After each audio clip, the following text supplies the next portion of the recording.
amigos do canal Doutor Agro, vamos para o Boletim Agro 30, que resume para vocês as principais notícias do mês de maio e o que é que nos preocupa aí para o mês de junho. Quais são os 5 pontos principais de acompanhamento aí do mês que vem e terminando com uma sequência de fotos interessantes, detalhes da AgriShow, pessoas, viagens, enfim, para deixar mais pessoal aí a nossa comunicação com vocês. Bom, principais fatos do mês aí, o que a gente pode destacar nesse primeiro bloco aí, números de abril e maio que são relevantes para o nosso pensamento do mês de junho. Começando com os grãos. Expectativa do mercado foi a divulgação pelo Departamento de Agricultura dos Estados Unidos da primeira estimativa para a safra 23-24. Com grandes alterações. Lembrando que a 23-24 é esta agora, que eles estão lá desenvolvendo, e é a brasileira, a argentina, que vai ser plantada no segundo semestre. Então, milho, a expectativa é que essas produções todas somadas do planeta nos levem a 1,22 bilhão de toneladas, 6% a mais de milho nesta safra em relação à safra que nós estamos terminando. Os Estados Unidos iriam para quase 390 milhões de toneladas de milho, 11,2% acima. A China com 280, crescimento de 1%. E o Brasil chegando a 129 milhões de toneladas, uma queda de 0,7% em relação a 130 esperadas para agora. E a Argentina volta ao jogo, com a expectativa que não tenha problema climático, colocando 54 milhões de toneladas de milho, que dá simplesmente 46% a mais do que ela colocou essa safra, que terminou com uma frustração muito grande aí. Em relação às exportações de milho, a boa notícia é que o Brasil teria um segundo ano à frente dos Estados Unidos, nesses anos mais recentes. Nós venderíamos ao planeta 56 milhões de toneladas, o que dá 3,7% a mais, e o Brasil ficando com praticamente 30% do market share, ou seja, do milho importado pelo mundo, 30% vindo do Brasil. É muito legal, né? E os estoques, com certeza, para cima, 313 milhões de toneladas, uma alta de 5% em relação a esta safra aí que está terminando. Então, realmente, no milho, é muito milho vindo aí. Na soja, o que os americanos nos disseram nessa primeira projeção do exercício 23-24? Também um tsunami de soja. Produção mundial chega a 410 milhões de toneladas, 11% maior, ou seja, nós teríamos 40 milhões de toneladas a mais do que nessa safra que está terminando. O Brasil chegaria a incríveis 163 milhões de toneladas contra as 155 agora, então um aumento de praticamente 8 milhões de toneladas. Os Estados Unidos também vem forte, com 122,7 milhões de toneladas, 5,4% acima. E quem também, tal como no milho, volta para o jogo é a Argentina, com 48 milhões de toneladas, o que dá quase 50% a mais desta safra que teve essa mega frustração climática. Em relação às exportações aí de soja, o Brasil ficaria com 56% do mercado mundial. A gente venderia ao planeta 96,5 milhões de toneladas. E os estoques, tal como no milho, subiriam 21,2%, chegando ao final da safra 23-24 a 122,5 milhões de toneladas, né? É o maior estoque da história. Então, a primeira projeção, lógico que tem muito para correr ainda, né? Tem a safra americana, né? Tem a safra que vai ser plantada de verão no Brasil, da Argentina, de inverno do Brasil. Tem muita água para correr embaixo dessa ponte, mas a expectativa inicial é de grande volume de grãos. Aqui no Brasil, Conab divulgou a 8ª estimativa para os nossos grãos, lembrando que essa é a 22-23, ou seja, é a safra que nós acabamos de colher e o milho que está em andamento, e veio uma boa notícia aí. Nós voltamos a aumentar, estava com 312,5 milhões de toneladas, foi para 313,9, quase 314 milhões de toneladas, o que dá 15,2% acima da safra passada, novo recorde sem dúvida nenhuma. A soja está beirando 155 milhões de toneladas, era 153,6, portanto, de soja nós temos 23% a mais do que o ano passado, e o milho 125,5 milhões de toneladas, a estimativa voltou a subir, né? A condição da lavoura está muito boa, era 124,9. Nós vamos ter de milho no Brasil, contando com a segunda safra em andamento, lógico que ainda tem risco, 11% a mais do que o milho do ano passado.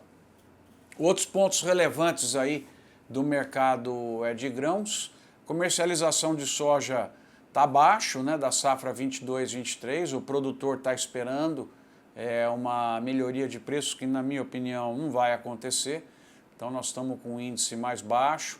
Outro ponto que me preocupa bastante é o déficit de armazenagem, né, na safra 22-23, o nosso déficit está estimado em mais de 115 milhões de toneladas, 118 milhões de toneladas, cresceu 41,2%, porque ele era de 84 milhões de toneladas. E aqui tem um grave problema, né, pessoal? O Brasil conseguiu agregar nos últimos 4 anos 14 milhões de novos hectares para grãos, nós estamos produzindo quase 70 milhões de toneladas a mais e a capacidade de estocagem não seguiu na mesma velocidade, portanto o nosso déficit de estocagem aumentou. O que isso traz de negativo? O produtor é obrigado a colher, já comercializar, já transportar, perdendo eventuais melhores momentos para comercializar esse grão se ele tivesse condições de armazenar. E aí tudo fica mais caro porque tem que desovar de uma vez e a ponta compradora sabe desse desespero porque não tem o que fazer ali com o grão. Daí que nós vimos que nesse mês aí de abril, maio, o preço em reais da soja e do milho caíram mais do que a queda que teve lá em dólar, em parte por causa desse estresse logístico aí que nós precisamos resolver, nós precisamos aumentar a capacidade de armazenagem nas fazendas do Brasil, nas cooperativas, né, das próprias tradings, né, dos canais de distribuição, das revendas, enfim, é muito importante que tenha essa condição mais forte aqui no Brasil. Voltando lá para os Estados Unidos, plantio de milho, que é uma variável muito importante, né? Dia 14/5 ele estava em mais de 65%, portanto está um número muito bom. Plantio de soja dos Estados Unidos está acima de 50%, também é um número muito bom. Então isso tudo está refletindo nos preços vindo para baixo, né? A soja ela chegou ali ao redor dos 120, você tem aqui em Cooperativa de São Paulo preço próximo aí a 130 a saca, milho chegou um pouco para baixo de 55, está ao redor de 57, o algodão também R$125 aí arroba, café acima de R$1.000 a saca, né, e o boi também arroba ao redor de 270, 280. Então esse é comentando um pouquinho mais com você a situação de preços, né? Aquilo que a gente sempre está falando aqui no vídeo aconteceu. Quer dizer, vai ter uma hora que vai cair o preço caiu fortemente nesses últimos 2 meses e quem ficou ruim na história foi quem não vendeu antecipadamente a soja e o milho, não conseguiu travar um preço mais alto e está com o custo de produção extremamente elevado que foi feito em setembro, outubro do ano passado. E o produtor ainda que tem isso e ainda insumos armazenados da safra anterior, esse talvez seja o que está na pior situação nesse momento. Quem estava com insumo da mão para a boca e já tinha vendido boa parte dessa safra, vai aguentar um pouco mais o tranco aí, mas, turma, não é uma perspectiva boa, né? Talvez o que nós tivemos aí nos últimos 4 anos, 2 grandes amigos, né? O alto preço das commodities, principalmente soja e milho, que é a grande maioria, em dólar, e o câmbio, são amigos que estão, de certa maneira, despedindo aqui da gente. Então vem agora um novo cenário de aperto e que talvez traduza numa expansão um pouco menor de novas áreas no Brasil, né? Talvez o ritmo de 14 milhões de hectares em 4 anos, acho que dificilmente vai ser igualado.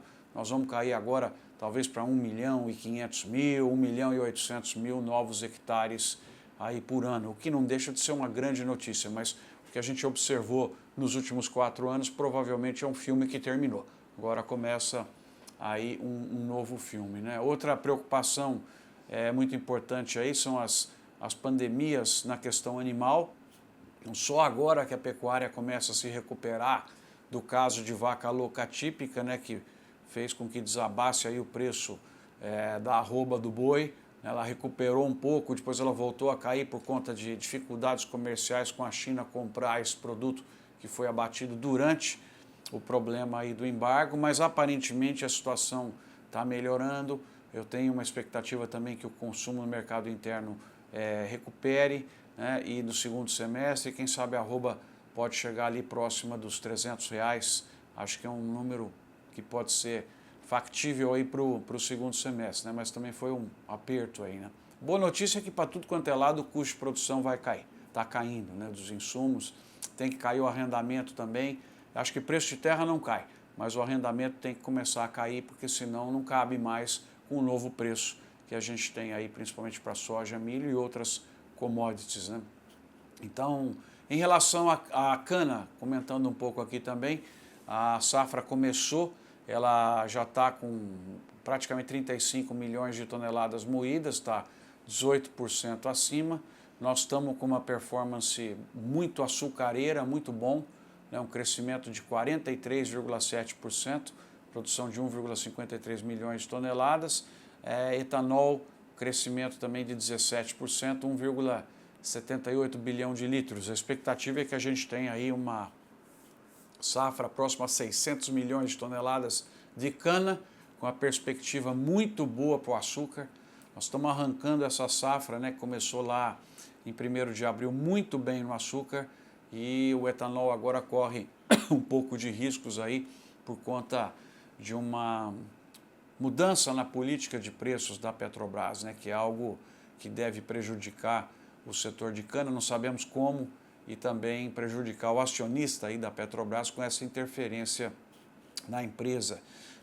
Eu considero essa interferência alguma coisa, lógico, precisa ser feita, mas essa interferência, talvez dessa forma, não é a forma com a qual eu faria. Eu preferiria ter um programa, como vocês lembram aqui do Nota Fiscal Paulista, tá? Um programa de cashback para o consumo de diesel, para o consumo de gasolina, onde esse cashback seria retirado dos dividendos que vão para o governo e não dos dividendos que vão para o acionista, e deixar a Petrobras continuar jogando aí as regras de mercado, continuar tornando viável a importação independente de gasolina, porque competição é bom para todo mundo, né? Pena que essa alternativa não foi pensada, e se nós tivermos realmente uma interferência forte no preço da companhia, vai destruir o valor da ação, vai destruir a rentabilidade da empresa e vai de novo afetar aí o setor de cana, né? Então, porque você pode, com o desvio de mais produto para fazer açúcar ainda, porque o mercado interno de etanol hidratado principalmente não vai absorver, não vai compensar a fazer, aí também você derruba o preço do açúcar. Enfim,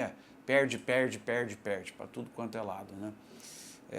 Então esse é o ponto que eu queria comentar aí com vocês. Na cana, lembrando que as chuvas estão sendo generosas aí nesse período, parou um pouquinho a colheita em alguns momentos, então a operação está um pouco mais complicada, né? E como eu falei para vocês, o açúcar está com preço muito bom e está ajudando aí a começar com o valor do ATR bastante alto, né? Outros fatos de destaque: Fundecitrus, um trabalho histórico aí feito em conjunto com a Markstrat, divulgou a estimativa de safra de laranja 23-24, surpreendeu aí o mercado porque nós estamos com estoques baixos e a produção de novo não vai ser uma produção muito grande. Lembrando que a Flórida, né, pessoal, que chegou a produzir 240 milhões de caixas de laranja, 250, vai produzir 16, 18, né, praticamente sumiu do mapa.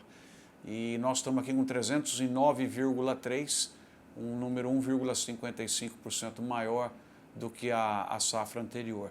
Abril vem vindo bem também, terminou bem, né, com os números de exportações, 14,75 bilhões de dólares, 0,6% abaixo de abril do ano passado, mas é um número bom, porque abril do ano passado tinha crescido bastante, né? A alta dos embarques de soja, a soja agora desovou, né? Ela veio, lembra que veio um pouco lenta, mas agora os números de soja devem ser muito surpreendentes nos próximos meses aí. Então nós estamos vindo bem com a exportação. Lembra, o ano passado foi 159 bilhões de dólares. Quem sabe esse ano dá para buscar aí 165, 170 bilhões de dólares nas exportações do agro do Brasil, né? No caso da soja, um número interessante, pessoal, vocês sabem quanto que exporta por minuto de soja? Né? Praticamente 500 mil reais por minuto entram no Brasil graças à soja. Carnes é mais ou menos 250 mil reais, é muito dinheiro, né, que o agro está trazendo para irrigar a economia brasileira e proporcionar oportunidades aí para as pessoas. Comentar com vocês agora para o mês de junho, que é que a gente tem que observar, né, o progresso da safra 23-24 de grãos dos Estados Unidos, ou seja, talvez esse é o momento mais importante agora, como é que está indo lá o desenvolvimento das lavouras. E aí o segundo ponto é o milho segunda safra no Brasil, que são os campos hoje que têm grandes produções para a gente olhar. Eu acho que o terceiro ponto para ficar de olho aí é a questão política, o que está acontecendo aí na economia, tal, as oscilações de câmbio, né? O câmbio chegou a 4,88, eu acho que no segundo semestre ele vai estar ao redor de 4,70. Nós temos também que ficar de olho aí nos números e nas perspectivas para o plano safra 23, 24, é muito importante para propiciar a agricultura continuar crescendo, lembrando que nós estamos com taxa de juros muito alta. Juros, na minha opinião, é a principal doença da agricultura hoje, né? Drenando aí a renda das empresas, a capacidade produtiva. Ficar de olho também na questão global, né? A guerra, a situação lá da Ucrânia, o Mar Negro, o acordo, né? E tudo que a gente tem de surpresa aí acontecendo no planeta. E aí, dentre elas, as pandemias, né? Acho que comentei já um pouquinho aqui no vídeo, o Brasil teve já casos aí da gripe aviária em aves migratórias. Torcer para não chegar isso na produção brasileira. Eu sei que o pessoal da BPA, todo mundo está muito bem preparado, né? Questões sanitárias sendo super respeitadas aí pelo setor. Esse é um ponto que está aí. Também tem a peste suína africana voltando lá na China como pontos de impacto aí para observar nesse próximo mês, tá? Os meus parabéns aqui para fechar para a organização do AgriShow, em nome do ex-presidente Francisco Maturro, novo presidente agora assumindo o Marquesan, apesar dessa confusão política toda criada, que não foi criada por vocês, né? Vocês são pessoas de bom caráter, vocês são democratas e vocês acertaram na feira, apesar dos problemas que nós já falamos, da questão de estacionamento, excesso de demora, tráfego, a questão de infraestrutura de banheiro e outras coisas que eu tenho certeza que vocês vão melhorar para a próxima. Nós tivemos um resultado espetacular, né? O volume contratado de vendas, né? O público próximo a 200 mil pessoas, né?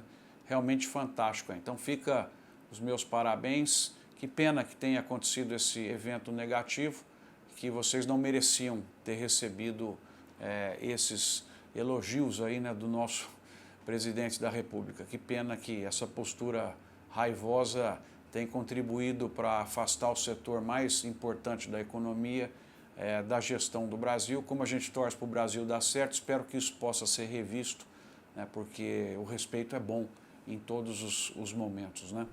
E eu queria fechar aqui o nosso vídeo mostrando para vocês um pouco das viagens desse mês, né? Uma seleção especial aí sobre a AgriShow, né? O giro aí pelo Paraná, muito aqui o meu abraço, meu agradecimento aí à CBN, esse giro tradicional já, fomos já em 4 cidades, faltam outras 4, e as cooperativas do Paraná dando show, né? As cidades do Paraná, um grau de organização muito bacana. Então fica aqui o meu grande abraço, né, para Cascavel, Toledo, Umuarama, Cafelândia, né, Maringá, tá demais, né? O Paraná tá muito bonito aí. É isso aí, pessoal. Um prazer que todo mundo tenha aí um mês de junho espetacular. Se Deus quiser, estamos de volta no final de junho para dar essa cobertura aí e começar a falar de julho para frente, tá? Valeu!